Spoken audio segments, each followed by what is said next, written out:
Good morning बच्चों। आज हम आपकी पुस्तक क्षितिज का तीसरा पाठ यानी कविता है आपकी सवैये और कवित, जो कि कवि देव ने लिखे हैं, ये करेंगे। थोड़ा सा देव जी के बारे में जानिए। इनका पूरा नाम आपसे कई बार 1 नंबर के प्रश्न में पूछा जा सकता है, तो देवदत्त द्विवेदी था। छोटा नाम इनका देव है। जन्म सन 1673 ईस्वी में, मृत्यु सन 1767 ईस्वी में। और जो इनकी रचनाएं रही हैं वो हैं भाव विलास, रस विलास, भवानी विलास, सुजान विनोद, देवचरित, सुख साखर आदि। काव्यगत विशेषताओं में सौंदर्य वर्णन इन्होंने कर रखा है, श्रृंगार रस का वर्णन है, भक्ति वैराग्य की भावना है। और भाषा शैली की बात आती है तो मुक्तक शैली में, और इन्होंने तद्भव और देशज शब्दों का काफ़ी प्रयोग किया है और ब्रज भाषा का प्रयोग किया है। थोड़ा सा वैसे इनके बारे में ये कहा जाता है कि जो कवि बिहारी थे, कुछ लोग इन्हें उनका बेटा मानते हैं, लेकिन कुछ लोग वंशीधर को मानते हैं। कहते हैं इनका कोई भाई नहीं था, लेकिन 2 बेटे थे, भवानी प्रसाद और पुरुषोत्तम। यानी कि कुछ ठीक ठीक सा नहीं कहा जा सकता, लेकिन इन्होंने जो अपनी कविताएं लिखी हैं वो बहुत ही अच्छी लिखी हैं। सवैया देखिए इनका पहला। पायनी नूपुर मंजू बजे, कटी किंकनी के धुनि की मधुराई, सांवरे अंग लसे पट पीत हिये, हुल से वन माल सुहाई, माथे किरीट बड़ी दृग चंचल, मंद हसी मुख चंद जुनाही, जय जगदीपक मंदिर सुंदर, श्री ब्रजदूल है देव सहाई। देखिए इस सवैये में कवि देव ने किसका वर्णन कर रखा है? श्री कृष्ण जी की सुंदरता का और उनके पहनावे का। उनका वर्णन इतना अच्छा कर रखा है कि कोई ही कवि कर पाता है। देखिए, पायनी नूपुर, पायनी मतलब पैरों में, नूपुर मतलब घुंघरू, मंजू मतलब मधुर मधुर, बजे मतलब बज रहे हैं। पैरों में घुंघरू बहुत ही मधुर मधुर बज रहे हैं। कटी, कटी क्या? कमर। किंकनी तगड़ी, के धुनि की मधुराई। क्या कहा कि जो कमर में करघनी बोलते हैं, हमारे यहाँ तगड़ी बोली जाती है, कि जो कमर में करघनी है उसकी धुनी पर, तो उसकी धुन पर मतलब उसकी जो आवाज़ है, धीमी धीमी जो आवाज़ निकल रही है, उस पर तो मुग्ध ही हो जाने को मन करता है। यानी उसकी धुन बड़ी ही मधुर लगती है। सांवरे अंग, यानी श्री कृष्ण जी का जो रंग है वो कैसा है? सांवला। तो क्या कहा? सांवरे अंग लसे पट पीत, पीत मतलब पीला, पट माने वस्त्र, लसे मतलब लिपटे हुए हैं। तो श्री कृष्ण जी के सांवले अंगों पर पीले वस्त्र बहुत ही अच्छी प्रकार से लिपटे हुए हैं। हिये, हिये मतलब हृदय, मतलब हृदय पर, यानी गले में क्या है? हुल से वन माल सुहाई, वन के फूलों की माला सुशोभित हो रही है। यानी मतलब इतना अच्छा लग रहा है श्री कृष्ण जी को देखकर कि उनके हृदय पर वन के फूलों से बनी हुई माला सुशोभित हो रही है, आनंदित कर रही है हमें। फूल से मतलब आनंदित कर रही है। माथे किरीट, माथे पर क्या? किरीट, मुकुट। माथे पर क्या है? मुकुट है। किस चीज़ का मुकुट होता था उनका? मुकुट के साथ क्या होता है श्री कृष्ण जी के पे? चंदा। मोर के पंख का चंदा होता है ना, मोर पंख। तो क्या कहा? माथे किरीट, माथे पर क्या है? मुकुट है। बड़े दृग चंचल, दृग किसे कहते हैं? दृग किसका पर्यायवाची है? आँखों का। चंचल मतलब चंचलता है उनकी आँखों में। तो क्या कहा? माथे पर मुकुट है और बड़ी बड़ी चंचल आँखें हैं। मंद हंसी मुख चंद जो नाही, और जो मंद मतलब धीमी धीमी मुस्कान है वो क्या कर रही है? चांदनी की तरह छटा बिखेर रही है। चांद जैसा मुख है उनका सुंदर।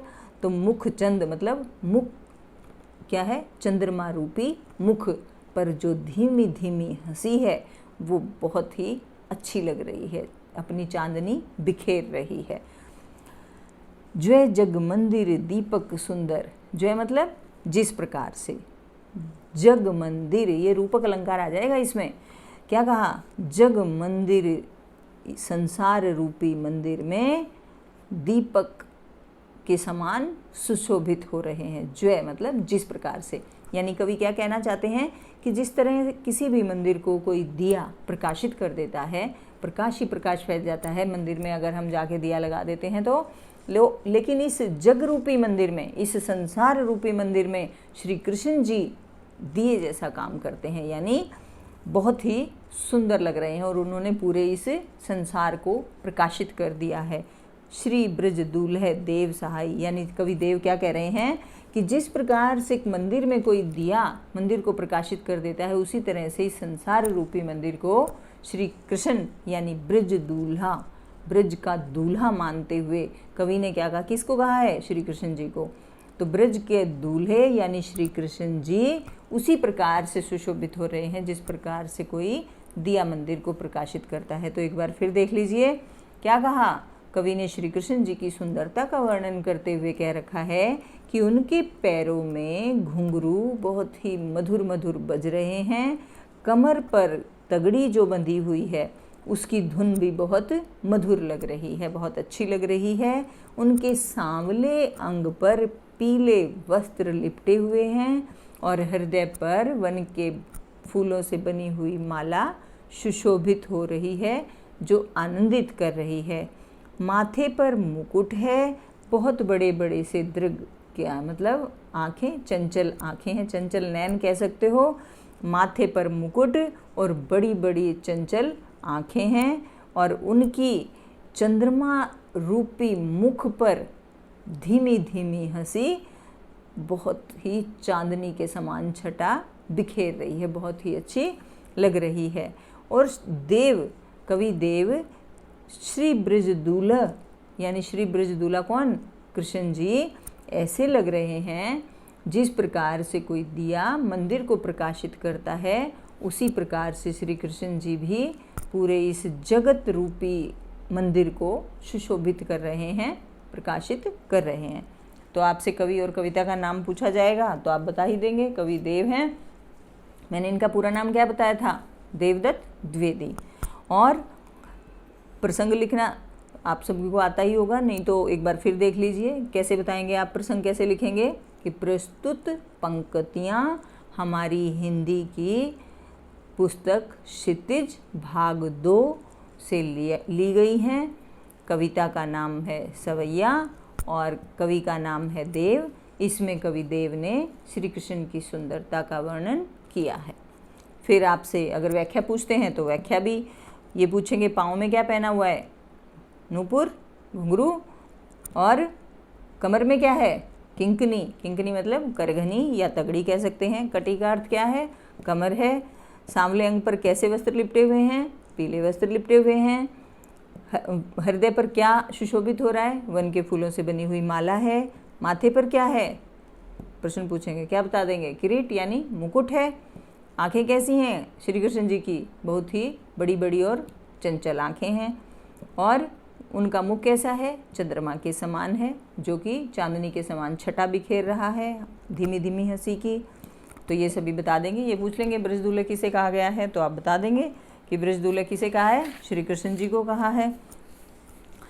सवैया छंद का प्रयोग कर रखा है, भाषा बड़ी सुकोमल सी है, श्री कृष्ण जी की सुंदरता का वर्णन है, रूपक और अनुप्रास अलंकार हैं।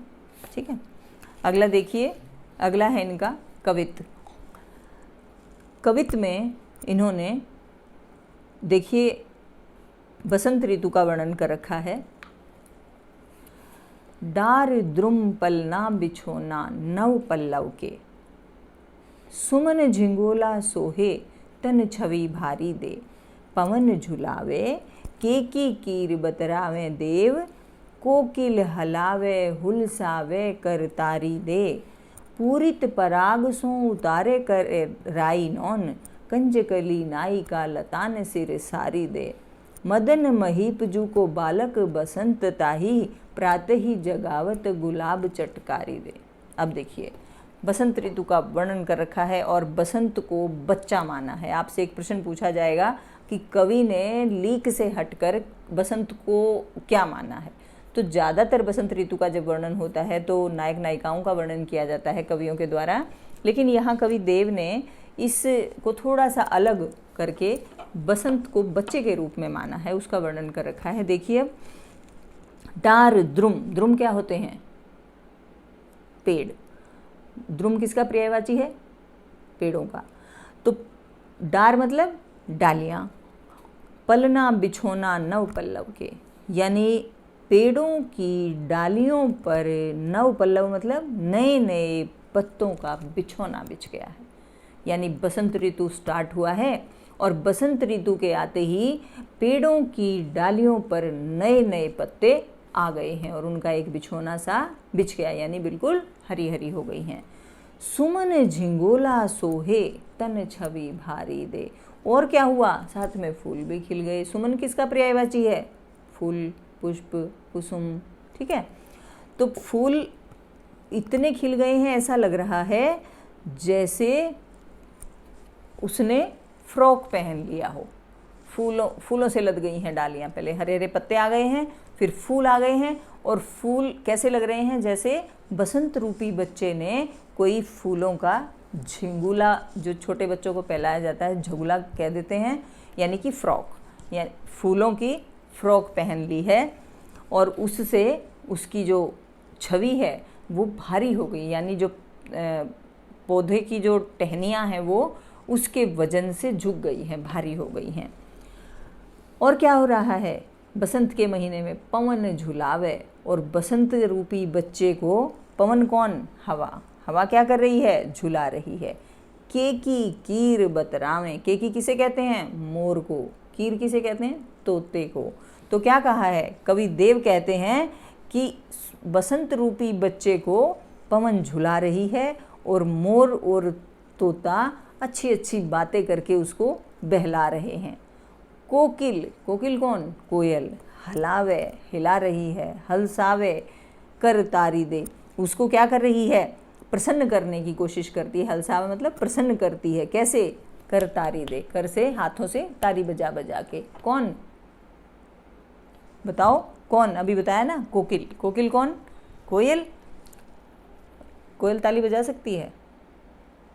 इसमें आप ये देखेंगे, सुमन मतलब जैसे कुर्ता फूलों का पहन लिया है या बसंत रूपी जो बच्चा है, तो इसमें हम सीधा सा एक अलंकार मैंने आपको करवाए थे, तो कौन सा अलंकार हो जाएगा? मानवीकरण अलंकार हो जाएगा। तो देखिए, मोर और तोता बातें कर कर के उसको खिलाने की कोशिश कर रहे हैं, कोयल हिला हिला के, ताली बजा बजा के उसको प्रसन्न कर रही है।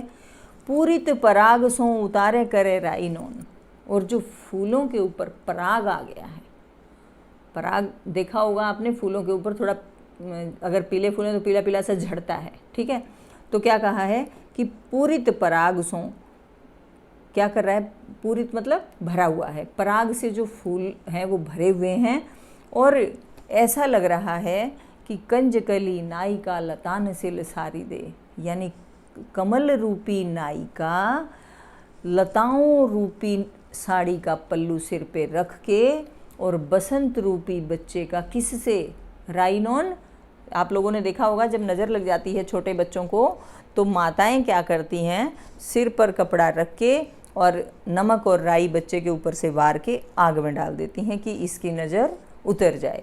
तो इसी तरह कवि ने बसंत के बच्चे का इतना अच्छा वर्णन कर रखा है कि ऐसा लग रहा है जैसे कमल की कली जो है वो नायिका के रूप में लताओं की साड़ी सिर पर लेकर, पल्लू सिर पे लेके, और पराग का राइनोन वार रही है, यानी उसकी नज़र उतार रही है। मदन महीप जू को बालक बसंत ताही, मदन किसे कहा है? कामदेव को। मतलब अगर हम सुंदरता की बात करते हैं तो देवताओं में सबसे सुंदर कामदेव को माना जाता है, और कामदेव का बेटा बसंत है, यानी क्योंकि बसंत भी महीनों में सबसे सुंदर महीना होता है। तो बसंत ऋतु जब आती है तो क्या कहा है? बसंत कौन है? मदन महीप जू को बालक बसंत ताही, यानी भगवान कामदेव के पुत्र बसंत के लिए प्रातः ही जगावत गुलाब चटकार, सुबह भी क्या करती है? गुलाब रूपी मतलब गुलाब के फूल को खिलाकर, कहते हैं कि गुलाब की जो पंखुड़ियाँ हैं वो चटक कर, यानी चुटकी बजाकर उसे उठा रही हैं। किसको? बसंत को। जो बसंत है बालक के रूप में, उसे उठा रही है।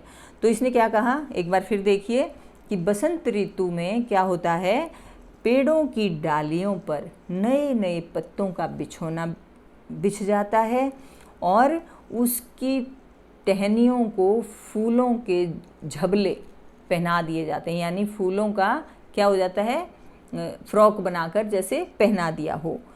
और हवा उसे झुलाती है, किसे, बसंत रूपी बच्चे को हवा झुला रही है। मोर तोता अच्छी अच्छी बातें करके उसे खुश कर रहे हैं, कोयल भी उसे हिला हिला कर प्रसन्न करने की कोशिश कर रही है ताली बजा बजा के। और कमल की कलियां जो हैं वो नायिका के समान अपने सिर पर साड़ी का पल्लू रख के पराग से, जो फूलों का पराग होता है, उससे राई नोनवार रही हैं, यानी उसकी नज़र उतार रही हैं। और ऐसे महादेव मतलब कामदेव जी के पुत्र बसंत को सुबह जो होती है वो भी गुलाब के फूलों को खिलने की चटक यानी कि चुटकी बजाकर उसे उठा रही है। वही बता देंगे आप, ब्रजभाषा का प्रयोग है। और बाकी सारा आप ऐसे ही जो छोटे प्रश्न इसमें से निकलेंगे कि कीर का क्या अर्थ है, क्या बताओगे, तोता, केकी कौन, मोर, सुमन का क्या अर्थ है, फूल, और कंजकली, कमल की कली, मदन महीप कौन है, कामदेव है। तो ये सभी बातें आप प्रश्नों के माध्यम से पूछी जाएंगी, आप आसानी से बता सकते हैं। इन्हीं का तीसरा जो है वो है, हाँ एक है इसमें इनका तीसरा जो कवित है वो है राधा रानी और चांदनी रात के सौंदर्य के ऊपर है कि चांदनी में चारों तरफ सफ़ेदी ही सफ़ेदी छा जाती है, मतलब सब कुछ साफ दिखता है, उजला उजला दिखता है। तो उसमें देखिए, फटिक सिलानी सो सुधरियो सुधा मंदिर, उधधी दधी को सो अधिकाई उमगे अमद, बाहर ते भीतर लो भीति न दिखिए देव, दूध को सो फैन फैल्यो आंगन फरस बंद, तारा सी तरुणी तामे थाड़ी झिलमिलाती होती, मोतिन की ज्योति मिल्यो मल्लिका को मकरंद, आरसी से अंबर में आभासी उजारी लगे, प्यारी राधिका को प्रतिबिंब सो लगत चंद।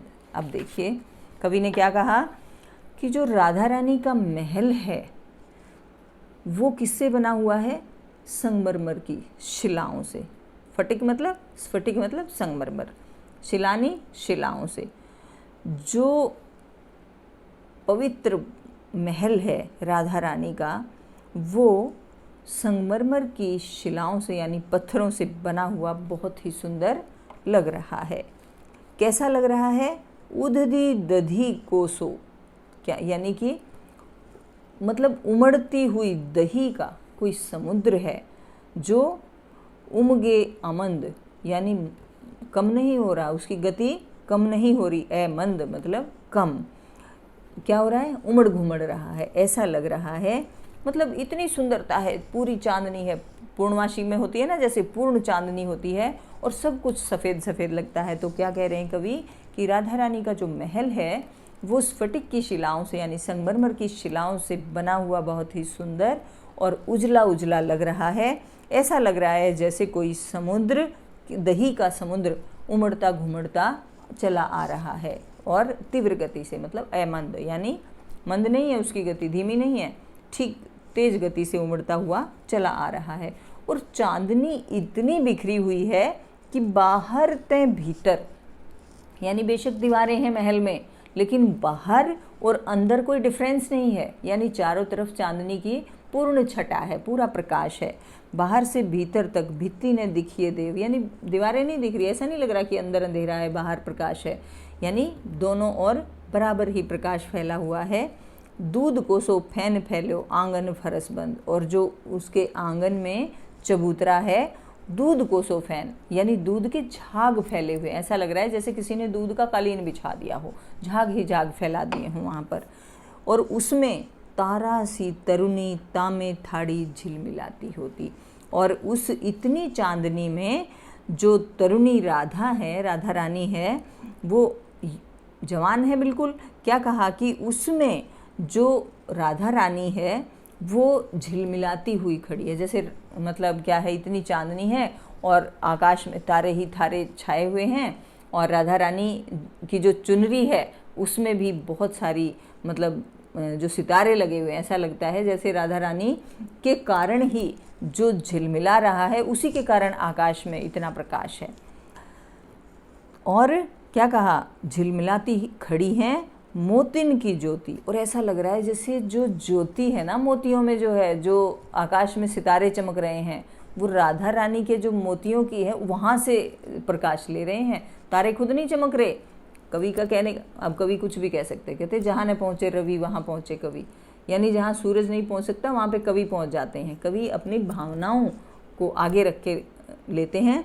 इसलिए कहा है कि जो उसमें युवती, जो नवयुवती राधा रानी खड़ी हैं, उसी के कारण ये सारा आकाश जो क्या है झिलमिला रहा है।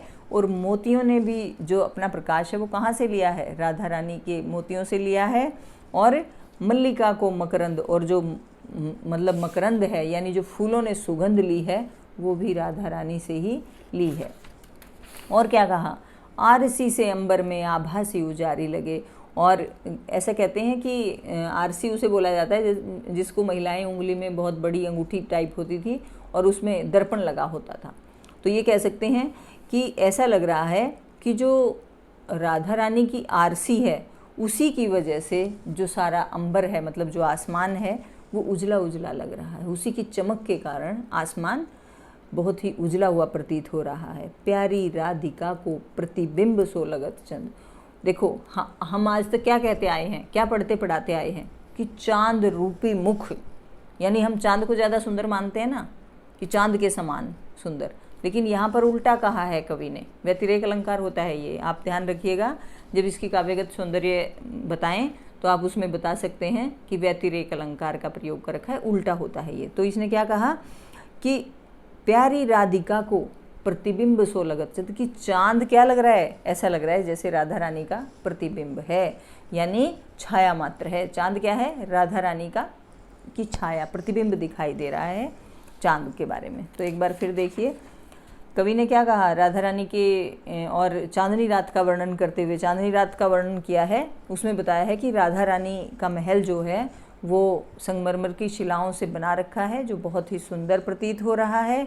ऐसा लग रहा है जैसे दही का सागर उमड़ता घुमड़ता बड़ी तेज गति से आ रहा है। बाहर और अंदर कोई भी डिफरेंस दिखाई नहीं दे रहा, बिल्कुल चारों ही तरफ बहुत प्रकाश उजला उजला फैला हुआ है। ऐसा लगता है जैसे उसके आंगन के चबूतरे पर किसी ने दूध के झाग का कालीन बिछा दिया हो, और उसी में नवयुवती जो हमारी राधा रानी हैं वो झिलमिलाती खड़ी हैं। और उन्हीं के उसी में से छटा में से क्या किया है, मोतियों ने ज्योति प्राप्त की है और मल्लिका के फूलों ने खुशबू प्राप्त की है वहीं से। और ऐसा लग रहा है जैसे राधा रानी की आरसी से ही क्या हो गया है, सारे आसमान ने प्रकाश ले लिया है, उसी की वजह से उजला उजला लग रहा है और चांद भी राधा रानी का प्रतिबिंब दिखाई दे रहा है। तो ये थी आपकी कविता, जिसमें एक सवैया और दो कवित थे। पहले में कवि ने श्री कृष्ण जी का वर्णन कर रखा है और दूसरे कवित में पहला सवैया है, दूसरे कवित में आप ये बता देंगे, उसमें जब काव्य सौंदर्य बताएंगे तो उसमें पहले में जो कृष्ण जी का वर्णन है वहाँ आप कहेंगे सवैया। छंद का बहुत अच्छा प्रयोग किया है, इन दोनों में आप कवित छंद का बताएंगे। ब्रज भाषा का प्रयोग है, तत्सम तद्भव शब्दावली है और देशज शब्दों का भी प्रयोग कर रखा है। ये सभी बातें आप इसमें आराम से बता सकते हैं। आशा करती हूँ आपको अच्छे से समझ में आ गया होगा और अब आप इसे अच्छे से अपनी बुक्स में से पढ़ेंगे भी और इसका सरलार्थ भी अच्छी तरह याद करेंगे, प्रश्न उत्तर भी करेंगे। धन्यवाद।